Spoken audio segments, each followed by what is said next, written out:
Halo Fox, selamat datang di Finance Talk. Bersama aku, Jiha Cesaria Metawati. Hari ini kita akan bincang-bincang tentang sebuah film legendaris yang dirilis tahun 2015 nih, yaitu The Big Short. Buat Fox yang belum pernah nonton film ini, jadi film ini tuh menceritakan tentang krisis finansial yang terjadi di Amerika Serikat tahun 2008. Dan terdapat sekelompok orang kecil yang memiliki naluri kuat bahwa jantung ekonomi AS itu sedang dipermainkan. Nah, menariknya lagi, film ini tuh menjelaskan konsep keuangan yang rumit, tapi dijelasin dengan cara yang fun, satir, dan juga relate sama dunia akuntansi nih. Maka dari itu, aku tidak sendiri, sudah hadir bersama aku 5 narasumber keren mahasiswa akuntansi dari Sekolah Vokasi PB University. Halo semuanya. Nah, sebelum kita mulai, boleh dong satu-satu menyapa Fox yang lagi nonton podcast ini. Halo Fox, perkenalkan nama aku Sarima Sofabila dengan NIM J0414241224. Halo Fox, perkenalkan nama aku Apika Nursari dengan NIM akhir 292. Halo Fox, perkenalkan nama aku Mutiara Naila dengan NIM J0414241011. Halo Fox, kenalin nama aku Trianisa Fasola Budiati dengan NIM J0414241115. Halo Fox, perkenalkan aku Teresia Romolo Samosir dengan NIM J0414241053. Oke, salam kenal semuanya dan terima kasih atas perkenalannya. Langsung aja kita bedah film The Big Short ini di kacamata mahasiswi akuntansi nih teman-teman. Aku mulai dengan pertanyaan pertama ya. Nah, kita kan ngikutin alur filmnya nih dari awal sampai akhir dan kita juga tahu kalau misalkan krisis finansial di AS ini cukup kompleks ya teman-teman. Nah, tapi yang jadi pertanyaan adalah sebenarnya dari sisi keputusan finansial sendiri tuh mereka lagi ngapain sih?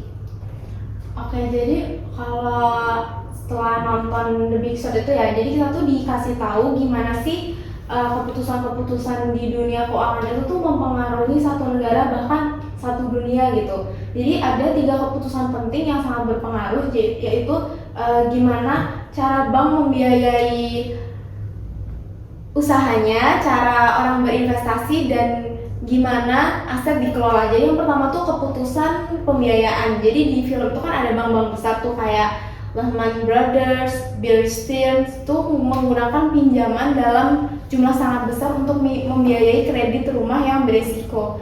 Jadi mereka tuh terus-terusan nambah utang yang tanpa mereka pertimbangkan kemampuan pasar untuk menahan beban tersebut gitu. Jadi akibatnya tuh pas pasar perumahan mulai turun dan bank-bank ini tuh nggak punya cadangan yang cukup dan langsung terancam bangkrut gitu. Nah, jadi ini tuh menunjukkan bahwa keputusan pembiayaan yang terlalu agresif bisa menimbulkan risiko keuangan yang sangat besar. Dan keputusan yang kedua yaitu keputusan investasi. Nah, jadi di sini kan muncul tokoh seperti Dr. Michael Burry, Mark Baum, dan 2 anak yang dari Cornwall Capital. Nah, mereka itu menganalisis data dan menemukan bahwa pasar perumahan tuh sebenarnya rapuh banget. Jadi mereka memutuskan untuk bertaruh bahwa pasar akan jatuh dengan membeli kredit default swap. Jadi kredit default swap itu kayak kebalikan dari yang bank-bank lakuin. Nah, jadi terus walaupun sempat dianggap aneh dan penuh resiko, jadi tuh tapi mereka tetap berani buat ngambil keputusan dan ternyata terbukti tepat keputusan mereka bahwa justru investasi itu tuh lebih menguntungkan daripada investasi yang dilakuin sama bank-bank gitu. Terus yang ketiga yaitu pengelolaan aset. Jadi di film ini tuh juga menunjukkan betapa buruknya pengelolaan aset saat itu. Jadi banyak kredit yang diberikan kepada peminjam tanpa ada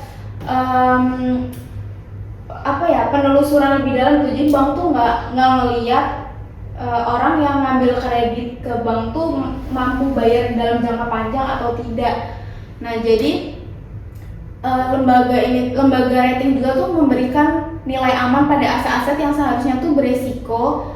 Jadi sistemnya tuh kayak bom waktu. Mungkin dari luar tuh kelihatan aman dan terjamin, tapi lama-kelamaan tuh bisa meledak dan menyebabkan kolaps.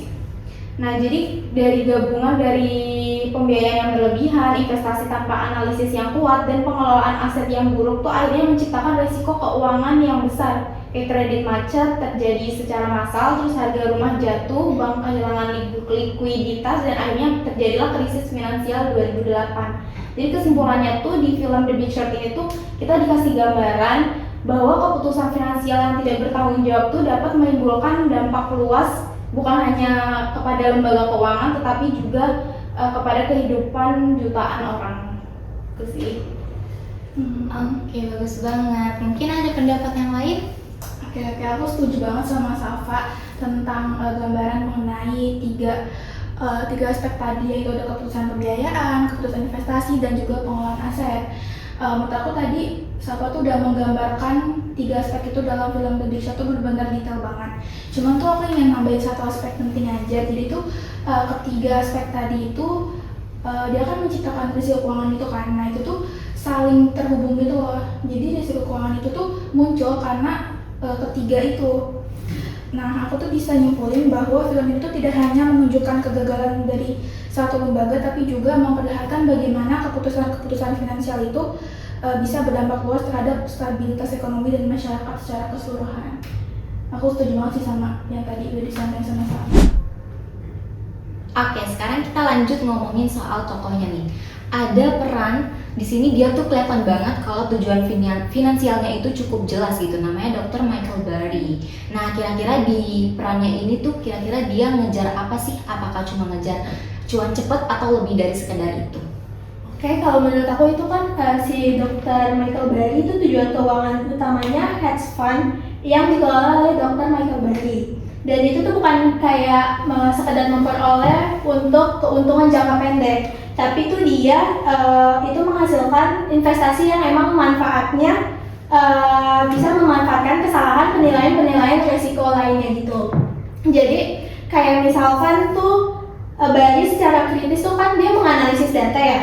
Jadi di kredit perumahan dan bisa menyimpulkan tuh bahwa pasar subprime mortgage akan rumahnya itu, dan sementara institusi keuangan justru itu menilai instrumen tersebut aman. Padahal dari sudut pandang Dr. Michael Burry itu ada suatu celah yang dia lihat dari data tersebut itu nggak aman. Berdasarkan keyakinan ini tuh dia tuh kayak mengambil posisi short credit default swap dan bersedia menanggung kerugian sementara seperti kayak tekanan dari investor, terus serta liquidity cost demi kayak potensi payoff yang besar ketika asumsi pasar terbukti. Dan strategi ini juga menunjukkan bahwa tujuan finansial Burry itu berakar pada penciptaan nilai berbasis analisis fundamental dan manajemen resikonya itu, dan bukan pada pencarian laba cepat atau peningkatan profit periodiknya itu. Dan jika dibandingkan dengan teori manajemen keuangan, itu bisa kita lihat bahwa pendekatan Burry lebih sejalan dengan konsep value maximization dan daripada profit maximization atau profit maximization itu menekankan laba jangka pendeknya dan tanpa memperhitungkan resiko dan ketidakpastiannya itu, sehingga seringkali mendorong keputusan oportunistiknya itu yang rapuh terhadap perubahan kondisi pasar. Sementara value maximization itu berfokus pada peningkatan nilai ekonomi jangka panjangnya dengan mempertimbangkan timing, risiko, dan arus kasnya. Dan keputusan Burry yang tampak kayak merugikan itu dalam jangka pendek justru rasional dalam kerangka value maximization karena tujuan memaksimalkan wealth investor ketika nilai pasar akhirnya menyesuaikan dengan nilai fundamentalnya.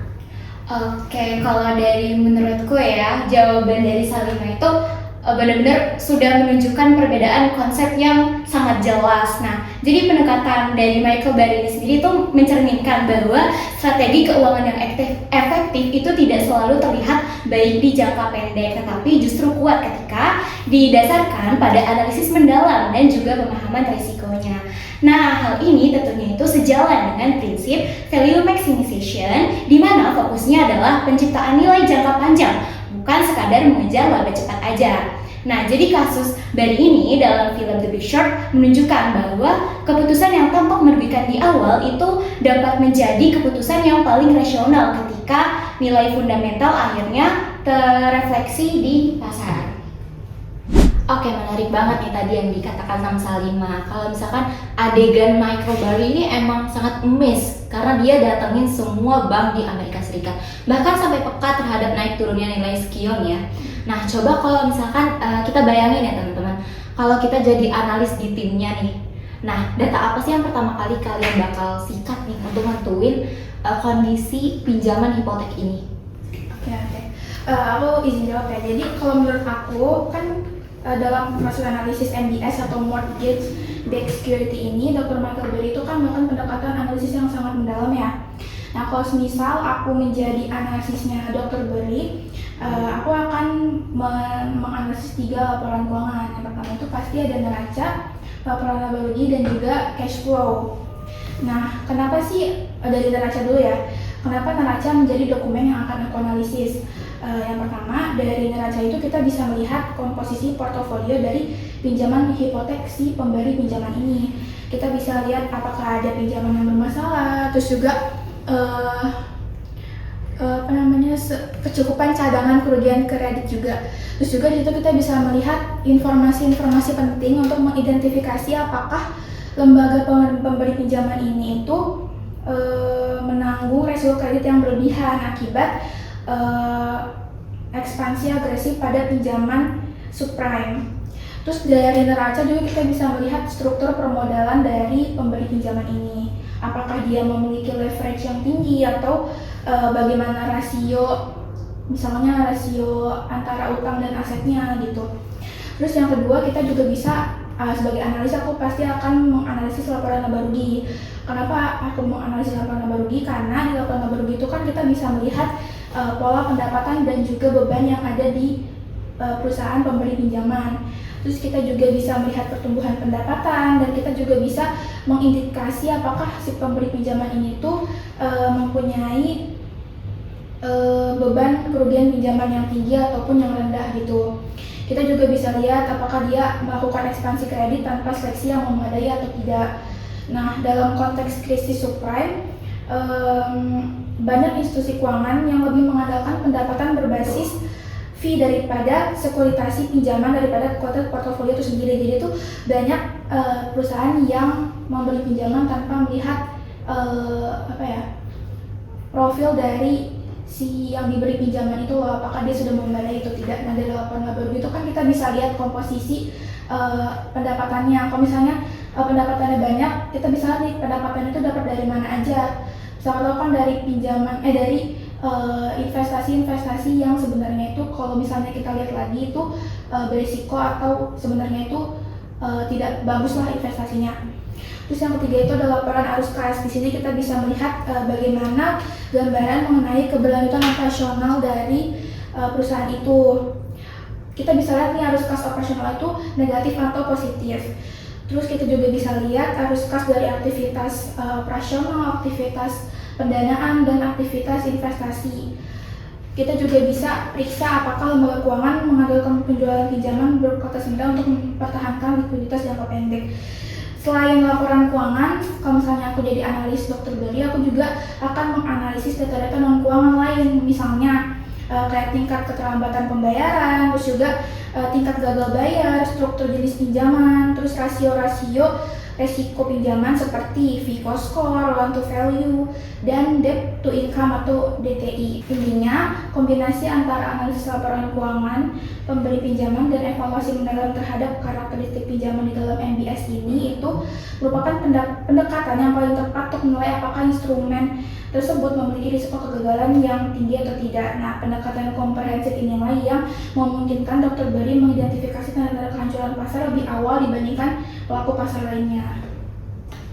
Oke, aku izin menanggapi ya. Kalau menurut aku pribadi sama jawaban dari Naila, aku udah setuju banget karena inti dari jawabannya itu analisisnya tuh harus lengkap, mulai dari laporan keuangan seperti pinjaman neraca, laba rugi, arus kas, sampai data teknisnya kayak tingkat gagal bayarnya itu gitu.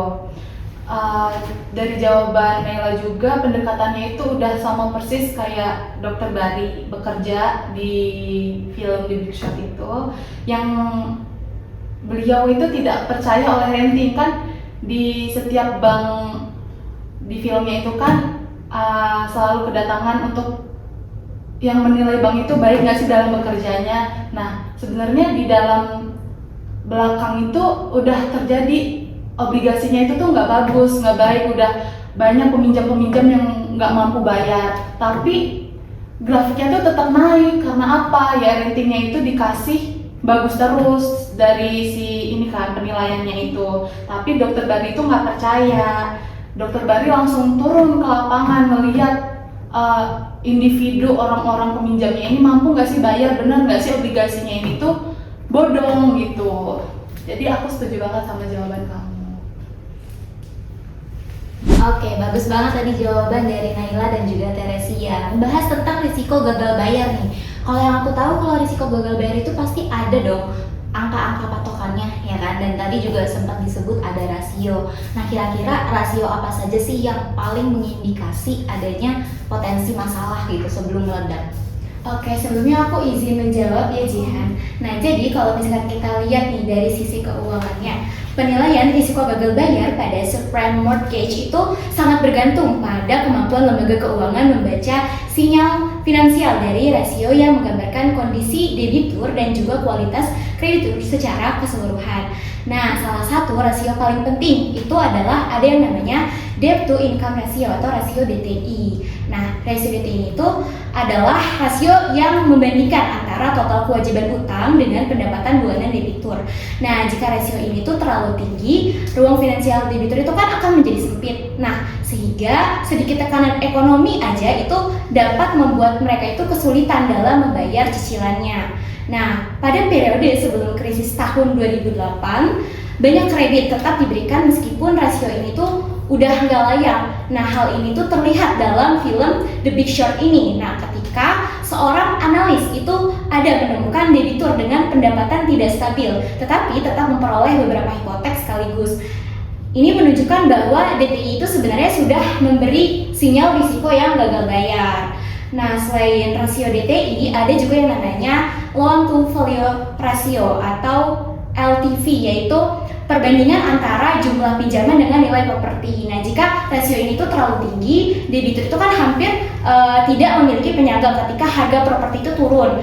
Nah, pada masa sebelum krisis, kondisi tersebut itu diabaikan sehingga itu kreditnya itu tetap diberikan meskipun harga rumah sudah tidak wajar. Nah, di sini ada yang namanya masa bubble perumahan di Amerika. Nah, itu apa sih? Jadi kondisi itu tuh menggambarkan periode ketika harga rumah naik sangat cepat karena spekulasi, bukan karena permintaan nyata, sehingga pasar itu terlihat kuat padahal kenyataannya itu rapuh. Nah, jadi kerentanan itu muncul dari perubahan suku bunga pada adjustable rate mortgage. Nah, jadi banyak kredit dari subprime ini diberikan dengan bunga awal rendah yang kemudian meningkat tajam. Nah, karena porsi kredit jenis ini itu sangat besar, kenaikan bunga ini membuat cicilan debiturnya itu naik bersamaan dan memicu gagal bayar yang massal atau secara bersamaan. Nah, dalam film dianalisis oleh karakter Michael Burry ini menunjukkan bahwa riset bunga ini menjadi pemicu utama dari munculnya si krisis. Nah, selain itu juga ada yang namanya rasio delinquency. Nah, jadi rasio ini tuh menunjukkan persentase debitur yang mulai menunggak, yang juga menjadi sekaligus indikator awal tekanan finansial. Kenaikan tunggakan itu kan seharusnya menjadi peringatan, tetapi sering diabaikan sehingga instrumen kredit itu tetap dianggap aman. Nah, jadi dalam film ini tuh menurut aku bagaimana sih pengabaian tanda ini tuh menciptakan ironi besar di pasar keuangan. Nah, lalu secara keseluruhan kombinasi DTI yang tinggi, tadi rasio yang udah jelasin, terus juga ada LTV yang tinggi, terus porsi dari adjustable rate mortgage yang besar dan juga meningkatnya tunggakan itu menunjukkan bahwa pasar itu berada dalam kondisi yang sangat rentan tuh sebenarnya. Jadi The Big Short ini juga menggambarkan bahwa krisis ini tuh sebenarnya tuh nggak terjadi secara tiba-tiba, melainkan sebenarnya tuh ada sinyal finansial yang diabaikan atau dihiraukan. Karena itulah rasio keuangan itu menurutku punya peran penting dalam mendeteksi kerentanan sistem sebelum krisis itu bisa terjadi. Oke, aku juga pendapat sama Apika. Jadi tuh di film itu tuh kita bisa lihat kalau sebenarnya tuh udah banyak tanda-tanda bahwa udah ada krisis gitu kan, dari debt income ratio-nya, terus juga loan to value-nya atau LTV. Jadi tuh semuanya tuh udah menunjukkan tanda-tanda krisis. Cuma tuh emang orang-orang di film itu tuh pada mengabaikan tanda-tanda itu gitu. Tapi menurut aku yang penting juga tuh kita harus jelasin bahwa ketika rasio seperti debt income to ratio atau perbandingan uang dengan pendapatan atau loan to value ratio itu atau perbandingan pinjaman dengan nilai rumah rusak bukan cuma ada di beberapa orang, tapi kan itu terjadi di jutaan orang kan, di jutaan debitur sekaligus. Makanya itu langsung berubah jadi resiko sistemik atau langsung ngaruhnya tuh ke krisis satu negara gitu loh, bukan hanya di beberapa orang aja. Jadi bukan cuma masalah individu tapi sudah mengancam seluruh sistem keuangan. Akhirnya gagal bayar yang terjadi berbarengan itu memicu aset anjlok dan bank-bank juga pada goyah yang membuat krisis 2008 itu meledak gitu. Mungkin yang aku tambahin itu sih dari ulasan dari Apika tadi. Oke, berarti overall emang menunjukkan kalau film The Big Short ini emang keren banget sih. Nah, dari cara mereka membaca keruntuhan AS yang secara tiba-tiba sebelum masyarakat tuh akhirnya sadar gitu kalau misalkan ada krisis moneter gitu. Nah, menurut kalian dari cara mereka membaca itu tuh sebenarnya murni kejeniusan mereka? Karena yang kita lihat seperti perannya Dr. Michael Burry ya, yang kelihatannya agak aneh dalam tanda kutip, atau sebenarnya ada metode analisis lain nih yang memang dipakai tapi cuma emang gak kelihatan aja sama kita gitu. Oke, kalau menurut aku itu para karakter itu membuat prediksinya untuk pasar subprime mortgage itu dengan metode forecasting atau peramalan, yang dimana itu mereka memulai dari analisis data historis pinjaman perumahan seperti tingkat gagal bayar, terus struktur adjustable rate mortgage, dan kualitas peminjaman, lalu mengkaitkannya dengan skenario masa depan. Dan ketika suatu bunganya naik dan masa teaser rate berakhir, pendekatan ini tuh mencerminkan time series analisis yang khususnya trend analisis, karena mereka mengamati pola peningkatan default dari waktu ke waktu dan mengeksplorasikan ke periode mendatang untuk memprediksi eskalasi kegagalan kreditnya itu. Dan ketika pola ini dianggap berkelanjutan dan sistematik, mereka ini menyimpulkan bahwa keruntuhan pasar hanyalah masalah waktu, bukan kemungkinan acak. Dan selain itu, metode yang mereka gunakan juga sangat mirip dengan casual or economic forecasting, yang dimana itu para karakter tuh mengidentifikasi hubungan sebab akibat antara variabel ekonomi seperti kenaikan bunga tadi, lemahnya kemampuan bayar, peminjaman, dan praktik underwriting-nya yang buruk, dan tingginya leverage intuisi keuangan, lalu memproyeksikan dampaknya itu terhadap nilai mortgage, back securities, dan CDO. Dan mereka nggak hanya sekedar kayak menebak aja gitu loh, tapi mereka tuh kayak membangun model mental berbasis hubungan struktural antar variabel. Dan dalam beberapa adegan ini kan pendekatan ini tuh kayak diperkuat oleh skenario analisis mereka, di mana mereka mensimulasikan kondisi ekstrem ini kayak misalkan lonjakan default yang serentak itu, dan untuk melihat implikasinya terhadap sistem keuangan secara keseluruhan. Oke, menanggapin itu ya jawaban dari Salimah, setuju banget sih, terutama yang menggambar di The Big Short ini tuh sebenarnya tuh menggunakan cara berpikir mirip metode forecasting ya, di mana mereka itu melihat data historis, mengamati tren kenaikan gagal bayar, lalu memprediksi apa yang mungkin terjadi ketika suku bunga naik. Jadi mereka tuh nggak asal menebak, tapi memakai pola data untuk membaca masa depan.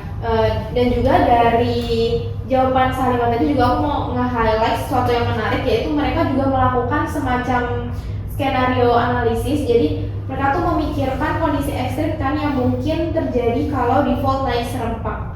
Jadi cara berpikir itu tuh penting banget, karena krisis besar biasanya tuh muncul bukan dari satu faktor, tapi dari kombinasi variabel yang meledak bersama. Jadi menurut aku pendekatan mereka itu menunjukkan bahwa analisis data dan pemahaman struktur ekonomi itu bisa memberikan peringatan dini yang tidak disadari banyak orang. Jadi kalau di banyak lembaga keuangan yang memakai cara pandang seperti ini, mungkin dampak krisis bisa terdeteksi lebih cepat. Itu sih tambahan dari aku. Oke, berarti tadi yang di-highlight adalah metode forecasting ya. Nah, tapi sebenarnya ada yang bikin penasaran nih teman-teman. Di krisis itu kan ada yang namanya CDS ya. Nah, kenapa CDS yang bisa sebenarnya kita bayar nominalnya dengan besar saat krisis, tapi malah dipandang murah saat itu? Padahal kelihatannya itu high risk, high return gitu. Kayak risikonya tinggi dan juga pengembaliannya harusnya tinggi gitu. Oke. Aku izin memberikan pendapat ya.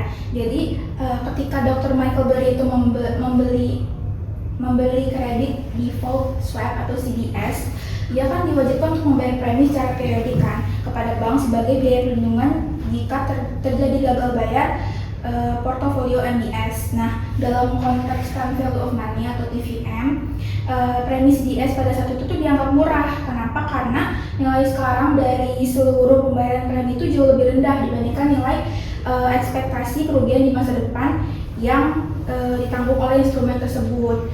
Nah, pasar itu menilai secara keliru, mempersepsikan risiko gagal bayar MBS sebagai sangat rendah. Padahal kan sebenarnya itu resikonya gagal bayar sangat tinggi kan. Nah, makanya tuh biaya premi dari CDS ini tuh dihargai seperti polis asuransi. Akibatnya biaya yang dibayarkan dari setiap periode itu memiliki nilai sekarang yang kecil ketika didiskontokan dengan tingkat bunga pasar.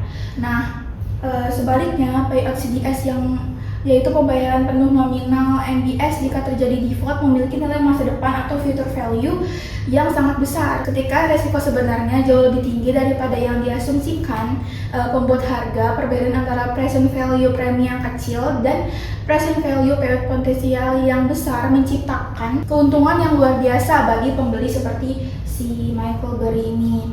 Dengan kata lain, berdasarkan prinsip time value of money, Burry hanya mengorbankan sedikit dari aliran kas kecil di masa kini untuk memperoleh aliran kas yang kemungkinan besar di masa depan. Ketidakseimbangan inilah yang membuat CDS itu jadinya kayak tampak murah pada saat itu. Meskipun secara fundamental pasar sedang mengabaikan risiko yang sedang tumbuh dan terakumulasi dalam portofolio hipotek subprime, secara keseluruhan harga CDS itu mencerminkan mispricing risiko di mana pasar mendiskon masa depan secara berlebihan dan gagal mengintegrasikan probabilitas keruntuhan yang sebenarnya, sehingga memberikan peluang arbitrase berbasis waktu bagi investor rasional seperti Michael Burry ini gitu. Sebenarnya penjelasan dari Naila mengenai hubungan CDS dengan time value of money tadi itu sudah sangat dekat. Tapi mungkin saya ingin menambahkan, itu keputusan Burry bukan hanya soal memprediksi krisis, tapi juga membaca bagaimana pasar gagal menilai nilai waktu dari uang. Jadi ini tuh kayak membuat strategi CDS-nya tuh sangat menguntungkan seperti arus kas kecil di masa kini ditukar dengan potensi arus kas besar di masa depan. Jadi pada saat probabilitas kejadian sebenarnya jauh lebih tinggi daripada yang diasumsikan oleh pasar. Seperti itu. Oke, berarti tadi CDS itu biar kelihatan murah itu kita mainin nilai mata uangnya ya. Nah, sekarang kita lihat dari sisi banknya nih, kan tadi kita lihatnya dari sisi investor, sekarang kita lihat dari sisi banknya nih. Mereka tuh kayak gali lubang sendiri nggak sih? Bisa jelasin gampangnya nggak? Mereka tuh salah di bagian mana deh? Oke, jadi izin jawab ya. Jadi dalam filmnya itu salah satu penyebab utama krisis itu adalah ketidaksesuaian antara pembiayaan jangka pendek dan aset jangka panjang yang dimiliki oleh bank-bank besar. Jadi bank itu beli aset jangka panjang seperti kredit rumah dan produk turunan berbasis KPR yang baru menghasilkan uang tuh dalam waktu bertahun-tahun.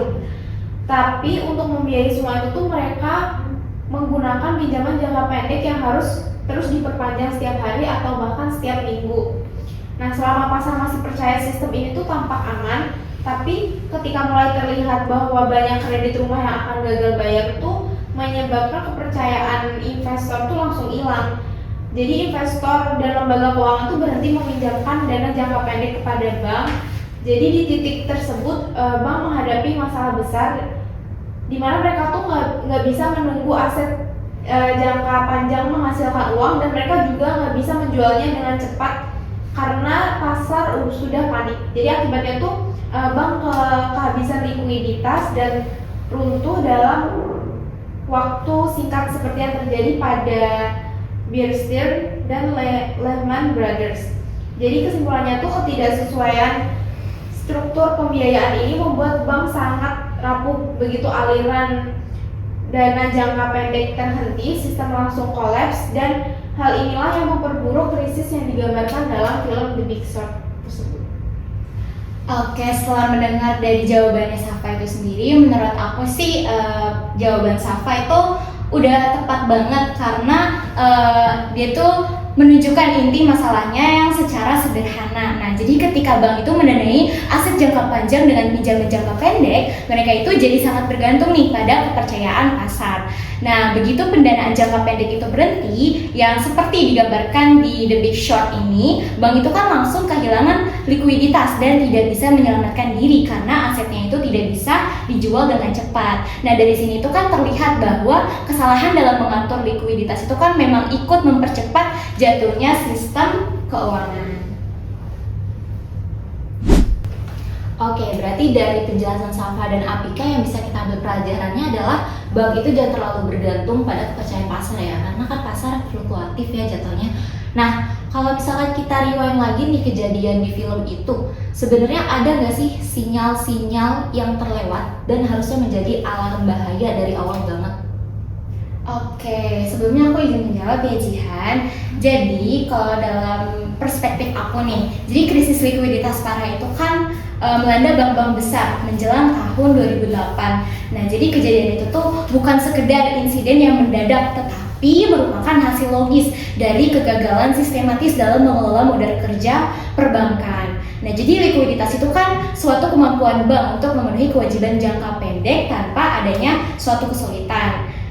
Nah, jadi ada dua indikator yang penting nih, yang sebenarnya sudah menunjukkan peringatan dini karena langsung mencerminkan cara bank mengelola aset dan juga sumber dananya. Nah, indikator yang pertama itu kan adalah ada yang namanya loan to deposit ratio. Nah, jadi simpanan nasabah itu merupakan sumber dana jangka pendek yang paling stabil dan juga murah bagi bank. Nah, ketika rasio ini melonjak, artinya bank itu kan tidak lagi mengandalkan simpanan stabil tersebut dan beralih ke pendanaan pasar jangka pendek yang jauh lebih tidak pasti, seperti pinjaman antar bank.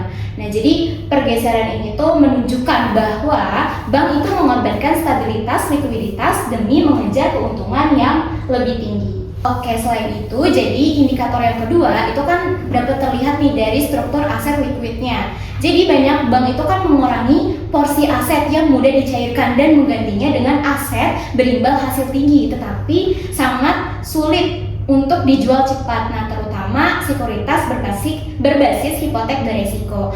Nah, jadi akibatnya cadangan aset likuid ini kan menjadi sangat kecil sehingga bank itu kan tidak memiliki modal kerja yang cukup kalau terjadi penarikan dana yang besar-besaran gitu. Jadi kombinasi dari dua praktik tersebut itu akan menciptakan suatu jebakan dalam likuiditas. Nah, seperti yang ditunjukkan dalam film The Big Short kemarin, itu ketika pasar akhirnya menyadari bahwa nilai aset subprime yang menjadi dasar MBS tersebut itu sebenarnya udah rusak. Jadi kepercayaan di pasar antar bank itu sudah runtuh. Lalu pendanaan jangka pendek itu kan langsung menghilang. Tanpa kemampuan memperbarui pinjaman dan tanpa aset yang bisa dijual cepat, bank-bank ini kan akan mengalami yang namanya kegagalan likuiditas secara tiba-tiba, secara mendadak. Nah, situasi ini itu memperlihatkan bahwa kelalaian dalam menjaga kesehatan modal kerja dan likuiditas itu justru menjadi pemicu utama dalam keruntuhan yang sistemik. Oke, aku setuju banget sama jawabannya Apika tadi. Jadi kan tadi dari pendapatnya Apika udah menggambarkan bagaimana loan to deposit ratio dan juga struktur aset likuid itu sudah memberikan sinyal yang kuat sebelum krisis tersebut terjadi. Nah, cuman aku ingin meng-highlight satu hal. Jadi kegagalan likuiditas ini tuh bukan hanya disebabkan oleh pengelolaan aset, tapi juga berasal dari perilaku bank yang terlalu agresif dalam mengejar keuntungan jangka pendek. Nah, ketika bank itu secara sadar memilih untuk mengurangi aset liquid demi imbal hasil yang tinggi, mereka sebenarnya sedang mempersempit ruang bernafas modal kerja mereka sendiri. Nah, begitu terjadi guncangan kecil seperti hilangnya pendanaan antar bank, struktur likuiditas itu langsung rapuh dan langsung runtuh dalam sekejap gitu. Oke, berarti dari penjelasan keduanya tadi sama-sama setuju ya kalau ada sinyal-sinyal bahaya yang terlewatkan. Nah, narasumber kita ini kan mahasiswa akuntansi, pasti tahu dong risiko-risiko yang ada di pasar finansial. Nah, secara simpel aja nih, siapa yang mau jelasin apa sih risiko yang paling besar dan berpengaruh ke tokoh-tokoh investor yang ada di film ini? Oke, jadi menurut aku tuh yang resiko yang paling besar itu ada 3 resiko. Yang pertama itu ada yang paling ketara itu credit risk. Kenapa? Karena di film ini tuh meningkatnya default pada subprime mortgage, jadi awal kekacauan. Begitu para peminjam mulai nggak bisa bayar, nilai mortgage, backed securities dan CDO itu anjlok drastis. Dan yang menarik ini buat investor seperti Michael Burry dan Mark Baum itu yang mengambil posisi short credit risk ini justru jadi peluang besar. Gagal bayar ini tuh kayak memicu pembayaran atas kredit default swap atau CDS ini yang mereka pegang sehingga potensi return mereka itu jadi naik.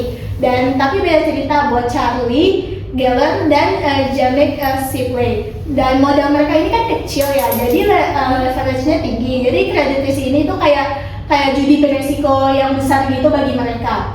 Dan memang bisa untung banyak, tapi kalau prediksinya itu meleset, itu bisa langsung habis. Dan karena waktunya terjadi default itu nggak pasti, jadi return yang mereka harapkan itu bisa tertunda, bahkan hilang kalau semuanya itu nggak terjadi sesuai asumsi. Menurut aku resiko yang kedua itu ada market risk, yang dimana itu resiko karena fluktuasi harga pasarnya.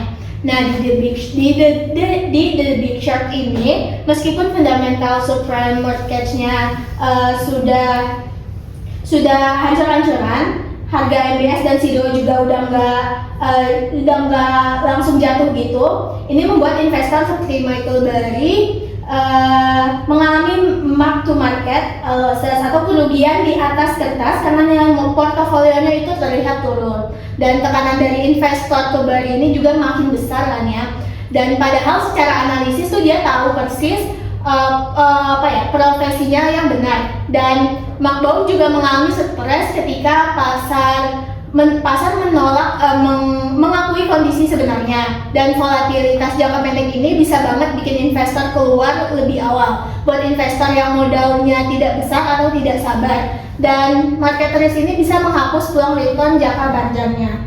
Dan selanjutnya itu yang ketiga ada liquidity risk, yang dimana risiko ketika instrumen keuangan sulit dibeli atau dijual dengan cepat tanpa mempengaruhi harga. Di film ini kan pasar untuk CDS dan CDO itu digambarkan sangat tidak liquid, dan apalagi mendekati krisis ini. Terus Michael Burry bahkan harus membatasi penarikan untuk investor-investornya karena modalnya terjebak dalam instrumen yang tidak bisa dicairkan dengan mudah. Dan selain itu Charlie dan Jamie ini juga menghadapi liquidity risk, yang dimana tuh risiko kalau institusi besar yang jadi lawan transaksinya nggak mampu memenuhi kewajibannya saat CDS-nya itu jatuh tempo. Jadi tapi uniknya tuh karena pasar ini tuh nggak liquid dan nggak banyak berani masuk, mereka tuh justru berpotensi dapat return yang sangat besar. Jadi menurut aku 3 resiko ini tuh dia berperan penting banget di film The Big Short ini.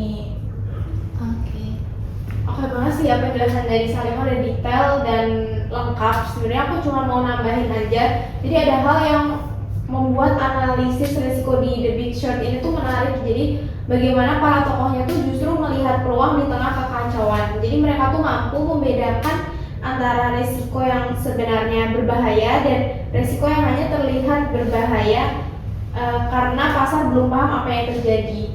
Terus selain itu juga film ini menunjukkan bahwa pemahaman risiko tidak cukup hanya dari angka, tetapi juga dari perilaku manusia seperti overconfidence dan keengganan mengakui kesalahan. Jadi faktor psikologis inilah yang membuat market risk dan liquidity risk semakin besar. Itu sih tambahan dari aku. Oke, berarti tadi mendengar penjelasan dari kedua narasumber kita, sebenarnya ada 3 risiko yang terjadi ya di film itu. Nah, kita ngomongin lagi nih soal CDS. Nah, kalau misalkan kita anggap CDS itu sebagai investasi jangka panjang. Nah, menurut kalian, gimana kita cara tahu itu layak atau enggaknya? Kalau menurut aku sih, misalkan kita melihat CDS ini sebagai investasi jangka panjang, cara tahu layaknya atau enggak itu sangat sederhana ya. Sebenarnya kita tuh cuma perlu satu, kita melihat apakah uang yang kita keluarkan saat ini itu kecil, bisa nggak sih di waktu ke depan uang yang kita keluarkan tadi, yang kemarin-kemarin itu menjadi uang yang lebih besar. Contohnya kayak gini, aku bayar premi sebesar 10 juta per tahun selama 3 tahun. Jadi setiap 3 tahun berturut-turut aku ngebayar 10 juta dan total premi yang aku bayar CDS-nya ini 30 juta. Lalu kalau krisis itu beneran terjadi, aku dapat payout sebesar 80 juta dong harusnya. Nah, kalau dihitung pakai NPV dan hasilnya masih untung sebesar 80 juta, itu nilainya lebih besar dari total premi yang aku keluarkan, yang 30 juta selama 3 tahun yang aku cicil setiap 3 tahun itu. Itu artinya CDS-nya itu layak karena 80 juta itu lebih besar dari 30 juta yang aku keluarkan gitu. Lalu kalau kita dihitungnya menggunakan IRR dan hasilnya lebih tinggi dari bunga bank, artinya pengembaliannya itu juga bagus.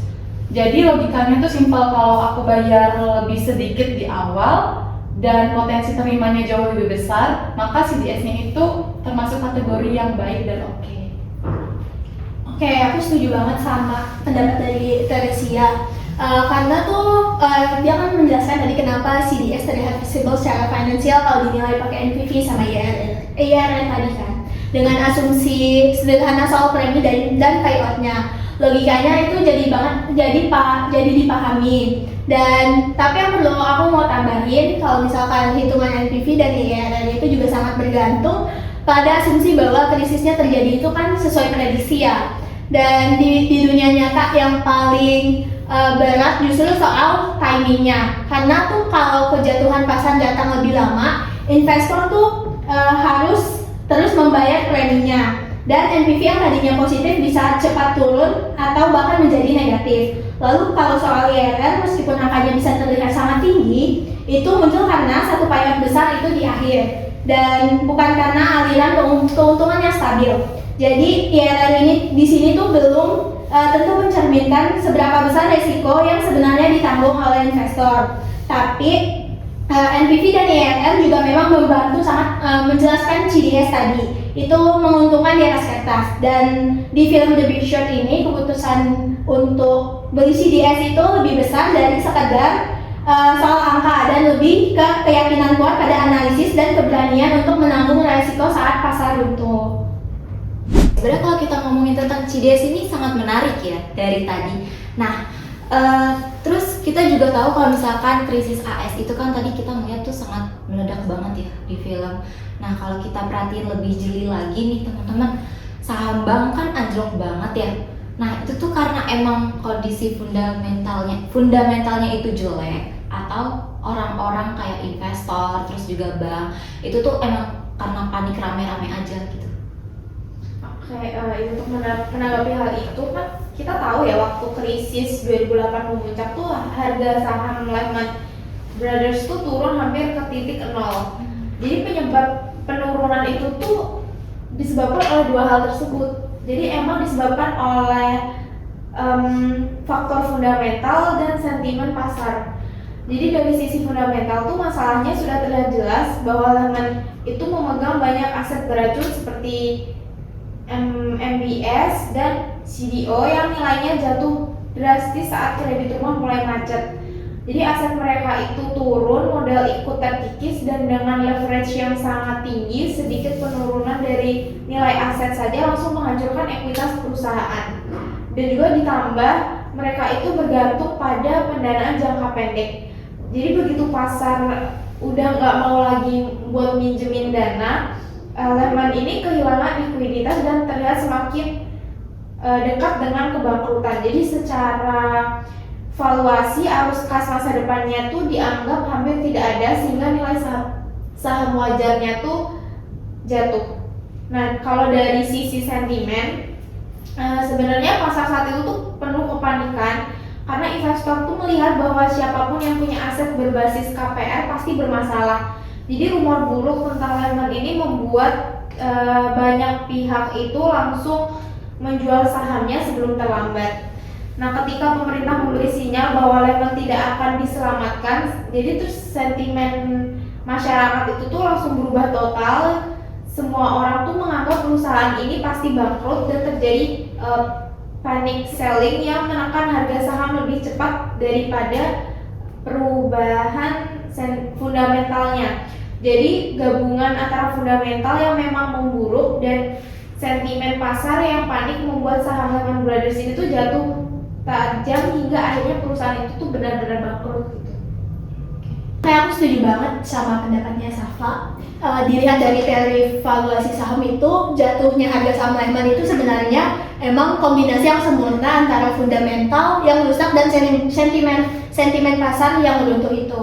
Dan secara valuasi saham itu kan pada dasarnya cerminan ekspektasi arus kas ya. Ketika aset Lehman berubah jadi toksik dan leverage-nya terlalu tinggi, pasar mulai menilai arus kas masa depannya itu hampir nol atau bahkan negatif. Dan dalam kondisi seperti ini, secara teori nilai intrinsic sahamnya juga memang mendekati nol. Nah yang memparahnya itu sentimen pasar bergerak lebih cepat dari datanya.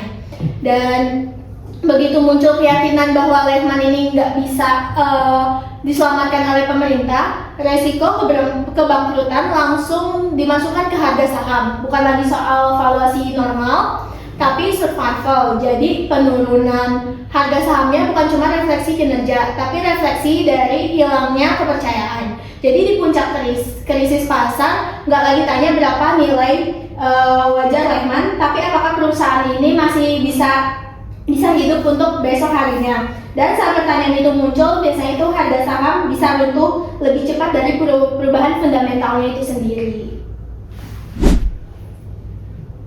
Oke, berarti tadi kesimpulannya karena emang kondisi fundamentalnya yang jelek ya, bukan karena kepanikannya. Nah, kita mau ngomongin topik yang tadi menarik lagi nih, yang tentang CDS, tapi bukan CDS, tapi kita mau ngomongin tentang MBS dan CDO. Nah, dua itu kan canggih banget ya, maksudnya tuh kelihatannya sebenarnya aman, tapi sebenarnya kelihatannya tuh paling beresiko gitu. Kelihatannya aman tapi sebenarnya paling beresiko. Nah, prosesnya gimana sih bisa dibikin jadi bias gitu? Oke, buat menjawab pertanyaan itu, nah jadi sepemahamanku ya, dalam sistem keuangan modern, MBS dan juga CDO itu kan merupakan obligasi terstruktur yang dibentuk melalui sekuritisasi. Nah jadi itu tuh ketika banyak hipotek itu digabungkan dan juga diubah menjadi produk investasi yang baru. Nah proses ini itu kan akan membuat risiko kredit yang sebenarnya itu melekat pada debitur individu menjadi tidak terlihat. Nah, jadi ketika ribuan itu digabung hipoteknya, jadi kualitas setiap pinjaman itu kan seolah tuh akan bercampur sehingga investor itu tidak lagi melihat siapa saja sih debitur yang beresiko gagal bayar. Nah, resiko pada pinjaman subprime ini kan akhirnya tersembunyi di balik struktur yang lumayan cukup rumit. Nah, jadi dalam film The Big Short ini tuh hal ini terlihat nih saat para analis ini menemukan bahwa ada satu tranche yang diberi peringkat tinggi. Ternyata itu berisi banyak hipotek bermasalah yang tidak kelihatan karena sekuritas itu mengaburkan atau tidak terlihat kualitas aslinya. Nah, struktur berlapis pada CDO ini membuat penyamaran risiko yang semakin kuat. Dengan memecah arus kas menjadi tranche yang memiliki prioritas berbeda, risiko seolah dapat dipindahkan ke tranche yang terbawah. Padahal ketika gagal bayar itu meningkat, kerusakan itu kan menyebarnya itu lebih cepat daripada yang diasumsikan. Jadi perusahaan pemeringkatan juga ikut memperkuat ilusi keamanan karena mereka memberi peringkat tinggi hanya berdasarkan strukturnya aja, bukan karena kondisi debitur yang sebenarnya. Nah, jadi The Big Short ini kan menunjukkan bagaimana pelaku pasar ini bersandar nih pada model dan juga rumus yang tampak meyakinkan sehingga risiko kredit ini tuh terlihat rendah padahal sedang menumpuk-numpuknya. Oke, nah dampaknya terhadap imbal hasil terlihat itu kan pada perbedaan antara tiap tranche-nya. Nah, jadi tranche yang dianggap aman dan berperingkat tinggi itu menawarkan imbal hasil rendah karena dipersepsikan hampir bebas resiko. Nah, jadi investor ini merasa tenang karena struktur itu terlihat stabil. Namun, sebaliknya tranche yang lebih rendah itu menawarkan imbal hasil yang tinggi untuk mengimbangi risiko tambahan meskipun banyak investor tidak memahami risiko sebenarnya karena produknya itu sangat kompleks sekali. Nah, jadi ketika risiko kredit itu akhirnya muncul, imbal hasil tersebut tidak lagi sebanding dengan kenyataan karena nilai obligasi itu jatuh drastis atau jatuhnya tuh turun banget. Nah, jadi secara keseluruhan nih, sekuritas ini kan akan menciptakan kesan bahwa risiko itu dapat dipisah, dipindah, atau bahkan dihilangkan melalui struktur yang dirancang sedemikian rupa. Nah, jadi seperti yang ditujukan dalam film The Big Short ini, jadi mekanisme ini justru membuat risiko sulit dilihat dan memperbesar dampaknya saat krisis terjadi. Nah, imbal hasil yang ditawarkan akhirnya itu kan tidak mencerminkan risiko real karena pasar itu terlalu percaya nih pada struktur yang tampak aman, tetapi sebenarnya pasar itu sangat rapuh. Aku mau menanggapin ya dari jawaban Atika. Menurut aku jawabannya tuh udah benar-benar lengkap. Jadi udah benar-benar tepat. Jadi intinya sekuritisasi bikin risiko kredit seolah hilang karena pinjamannya itu jelek, tercampur dan udah tertutup sama struktur yang rumit. Akibatnya imbal hasil tiap tranche terlihat wajar, tapi padahal tuh kenyataannya nggak kayak gitu. Udah banyak di belakang-belakang banyak risiko tapi itu tertutup gitu. Jadi kesannya aman tapi sebenarnya rapuh, dan itulah yang akhirnya membuat meledak di film. Oke, berarti mendengar penjelasan tadi sebenarnya prosesnya sangat mendalam ya.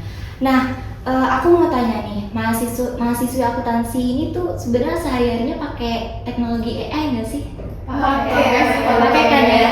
Nah, coba kita angan-angan ya. Kalau misalnya di tahun 2008 di film The Big Short tadi, kalau misalkan teknologi AI itu udah ada di tahun 2008, nah kira-kira krisis yang terjadi di AS itu bisa dicegah nggak sih atau bisa diatasi nggak sih? Nah, tapi seberapa besar peluang itu bisa terjadi? Oke, aku mau jawab ya pertanyaan ini. Jadi kalau misalnya di tahun tersebut udah ada AI atau big data ataupun machine learning, itu pasti kejadian tersebut itu bisa dicegah ataupun bisa tidak terjadi gitu. Nah, jika teknologi seperti AI itu ada, kita tuh bisa melakukan 5 mekanisme untuk mencegah krisis tersebut. Yang pertama itu ada penilaian risiko kredit yang lebih akurat. Kita bisa menilai risiko kredit yang lebih akurat dengan menggunakan AI dan juga big data. Kita bisa menganalisis ribuan variabel seperti riwayat pembayaran, pola transaksi, itu juga stabilitas pendanaan dan perilaku konsumsi dari setiap penerima pinjaman. Karena kan kalau misalnya udah ada big data, kita bisa menelusuri kayak semuanya dari transaksi m-bankingnya itu kita bisa telusuri. Makanya ada kan yang namanya itu BI checking. Terus kita juga bisa menganalisis bagaimana peminjam beresiko tinggi itu bisa langsung ditolak sehingga nggak ada tuh pinjaman yang gagal bayar. Terus yang kedua ada alternatif credit scoring. Nah, pendekatan ini tuh kita menilai calon peminjam menggunakan data non-tradisional seperti data telekomunikasi atau e-commerce. Dengan ini tuh kita bisa mendeteksi peminjam yang pendapatan tidak stabil atau tidak punya pendapatan dengan mudah. Jadi dia tuh kalau misalnya ada yang tidak punya pendapatan atau misalnya pendapatan yang tidak stabil itu kita bisa menolak untuk memberikan pinjaman.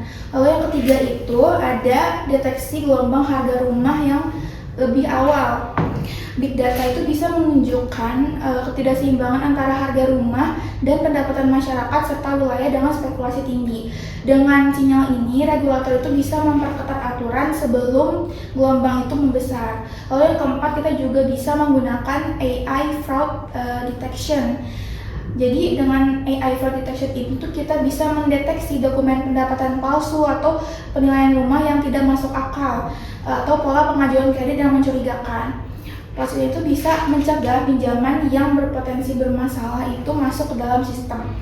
Terus yang kelima juga ada real time risk monitoring. Jadi kita bisa memonitoring resiko-risiko kredit secara real time gitu. Jika ada yang gagal bayar atau mulai misalnya nih dia telat bayar atau gimana, itu kita bisa memperketat kredit tersebut dan bisa menambah cadangan kerugian dari pinjaman tersebut.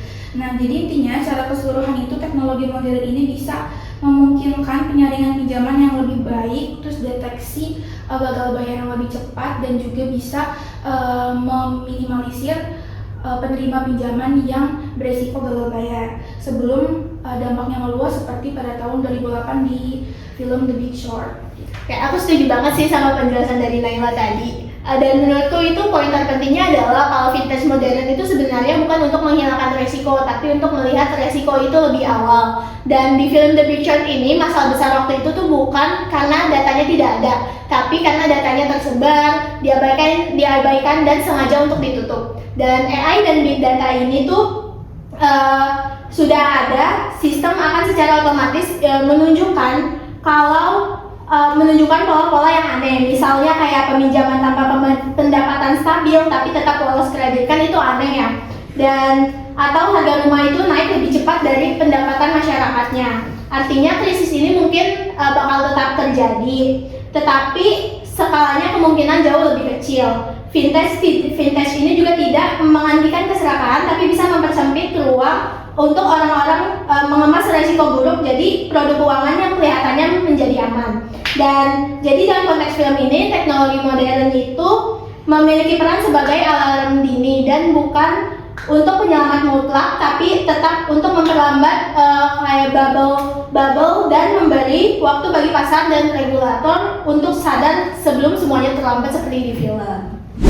Oke, jadi begitu ya Fox. Kalau sekarang tuh berarti investor sama bank di tahun yang sekarang tuh sangat beruntung ya, karena bisa dibantu dengan teknologi AI kalau misalkan memang terjadi krisis yang serupa.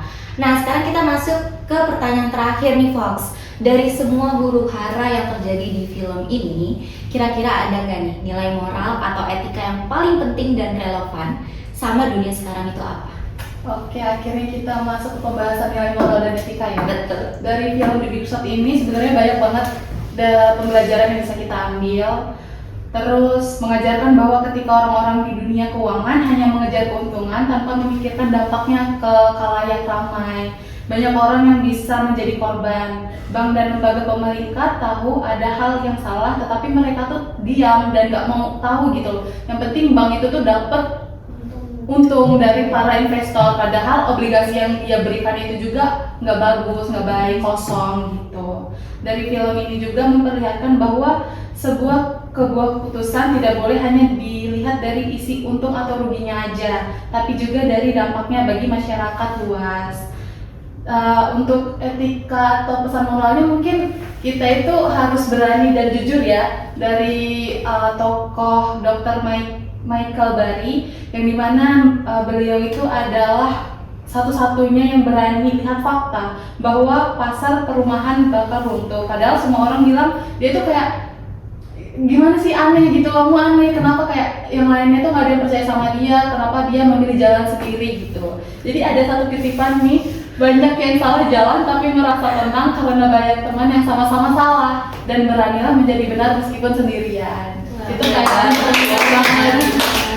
itu sih tanggapan aku. Aku setuju banget sih sama jawaban dari Uli. Nah, karena dari perspektif aku sendiri nih, jawaban Uli itu udah menggambarkan banget nih dari pesan moral The Big Short dengan sangat jelas, terutama soal bagaimana itu krisis itu terjadi bukan hanya karena faktor ekonomi, tapi juga karena kegagalan etika. Oke. Jadi film ini tuh memang menunjukkan bahwa keputusan yang didorong keserakahan dan juga kurangnya transparansi itu ternyata bisa berdampak ke banyak orang, ke jutaan orang, bukan hanya ke para pelakunya aja. Nah, aku juga setuju kalau dilema moral para tokoh ini kan memberi gambaran bahwa tanggung jawab sosial itu emang kompleks ya, jadi tidak sesederhana itu dan tidak selalu hitam putih. Nah, jadi secara keseluruhan poin-poin yang udah dijelaskan tadi nih sangat relevan untuk mengingatkan kita juga nih bahwa integritas dan empati itu tetap jadi fondasi paling penting dalam praktik keuangan yang modern. Wah, setuju banget nih dengan pendapatnya Apika dan juga Teresia. Jadi banyak banget insight yang bisa kita ambil ya, mulai dari analisis resiko sampai dengan pentingnya integritas seorang manusia. Nah, Fox, film The Big Short ini memang bikin kita mikir ulang bahwa keputusan finansial itu bukan cuma hanya soal angka, tapi juga soal manusia dan juga dampaknya terhadap sosial, seperti itu. Last but not least, aku pengen tahu nih tokoh favorit dari masing-masing narasumber dan kasih tahu alasannya kenapa sih milih tokoh favorit itu gitu. Boleh dimulai dari Salima? Oke, kalau tokoh favorit aku sendiri itu Dr. Michael Burry. Itu kenapa Dr. Michael Burry itu menjadi tokoh favorit aku? Karena menurut aku tuh dia benar-benar berani beda. Berani beda di sini tuh dia bukan ke arah yang buruk, tapi tuh dia berani beda mengambil suatu keputusan dengan berdasarkan data-data yang dia lihat, dan dia juga orangnya sangat analitis, terus kritis juga. Terus Dr. Michael Burry itu juga dia kayak kuat banget pendiriannya dia. Kalau dia tuh emang kayak benar gitu loh, kayak keputusan dia itu benar untuk investasi tentang keuangannya itu. Oke, kalau dari aku sendiri sih sama ya kayak Salima, tokoh favoritku di film The Big Short ini adalah Dr. Michael Burry, karena menurutku beliau itu adalah seorang tokoh yang visioner dan juga memikirkan ke arah masa depan, dan beliau juga itu berani mengambil resiko gitu, meskipun orang-orang di sekitar itu menganggap dia itu tidak logis gitu, tapi beliau tuh benar-benar berani mengambil resiko, dan itu menurutku sikap beliau itu patut kita contoh dan kita terapkan dalam kehidupan kita. Oke, kalau karakter favorit aku sebenarnya itu juga Dr. Michael Burry, cuman biar beda. Sebenarnya aku juga punya karakter favorit lain, itu ada Charlie dan Jenny. Kenapa aku suka sama mereka itu karena mereka kan sebenarnya tuh masih muda ya, dan mereka tuh baru banget belajar investasi. Cuman mereka tuh orangnya itu sebenarnya masih naif, cuman mereka tuh mau mencari tahu dan juga ambisius. Nah, mereka yang tadinya awalnya belum tahu apa-apa atau bisa dibilang masih anak bawang, tiba-tiba mengetahui bahwa pasar itu kan mau anjlok gitu.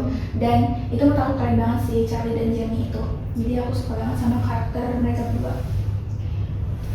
Oke, jadi kalau karakter favorit aku sih Mark Baum ya. Jadi kita tahu ya, Mark Baum itu tuh manajer investasi yang super kritis dan skeptis. Terus juga kalau kita nonton film itu dia suka kayak marah-marah dan sensi kalau udah membahas tentang investasi nih.